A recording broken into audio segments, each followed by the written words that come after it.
देखिए, मौलाना उस्मान साहब जो आज के इस प्रोग्राम की सदारत फरमा रहे हैं, वो तशरीफ़ ले आए हैं।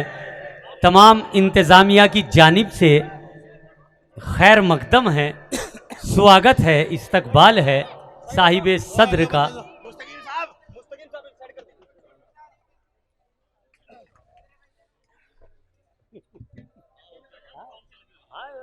डाल दीजिए उधर ही, दीजिए सब कुछ उस तरफ फेंक दीजिए।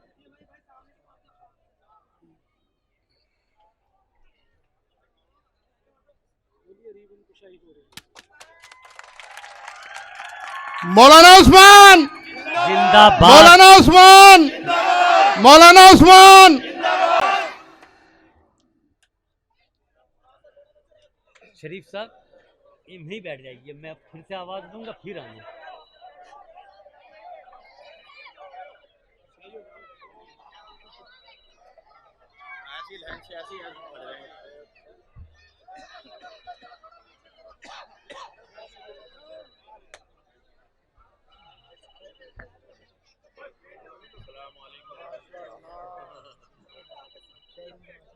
और पीछे वो मेरी साहब आप तशरीफ रखिए, रहनी चाहिए। मुझे पता ना कब कहाँ आवाज सलमान करानी रहबर साहब। बस पीछे बैठ जाइए, पीछे बैठ जाइए। है मेरे बेटे ऊपर क्यों नहीं आ रहे हैं? जब कुछ जगह है आप भी पीछे हो जाइए, आप भी ऊपर तशरीफ लाइए। सलीके से, हाँ ऐसे ना खड़े हो, आइए मेरे भाई। बस एक तस्वीर करने आ गई। यहाँ से अगर माइक भी हिल गया ना तो अच्छा, फिर मुझे उनसे बात करनी है। बस आप ऊपर आइए, पूरी रात कैसे खड़े रहेंगे आप तशरीफ रखिए।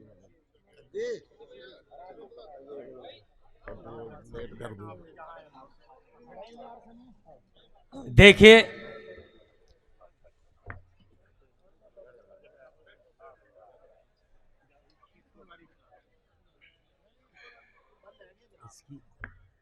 भाई हाँ, जरा सी और रखो इसकी आवाज, उसकी कम रहनी चाहिए, याद रखो। उस बड़े माइक की कम, इसकी ज्यादा, और इसकी और जरा सी बढ़ाइए।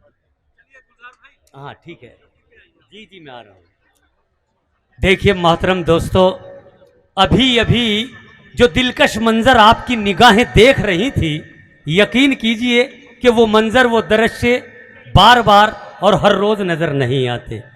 साहिब सद्र ने अपने दस्ते मुबारक से फीता काटकर इसका ऐलान कर दिया कि आज ये प्रोग्राम, आज ये मुशायरा, आज ये हिंदू मुस्लिम सिख ईसाई की एकता के मंच से जो मैसेज जाएगा, जो पैगाम जाएगा, वो मोहब्बत का पैगाम होगा, वो भाईचारे का मैसेज होगा। तो मैं समझता हूँ कि साहिब सद्र के लिए यूँ अगर कहा जाए कि लबों पे अपने दुआएं सजाए फिरता है, लबों पे अपने दुआएं सजाए फिरता है, वफा की राह में खुद को मिटाए फिरता है, और लगा सका ना कोई इसके कद का अंदाज़ा, ये आसमां है मगर सर झुकाए फिरता है। सच तो यह है कि साहिब सद्र इस शेर के मफहूम पर पूरे उतरते हैं। इनकी शख्सियत, इनका कद और इनका वजूद इस लायक है कि अगर इनके लिए तमाम रात बोला जाए, अगर इनके लिए पूरी ज़िंदगी में तमहीद बांधी जाए, तो मैं समझता हूँ कि साहिब सद्र का हक अदा ना हो सकेगा। ये रात कम रह जाएगी, ये ज़िंदगी छोटी पड़ जाएगी।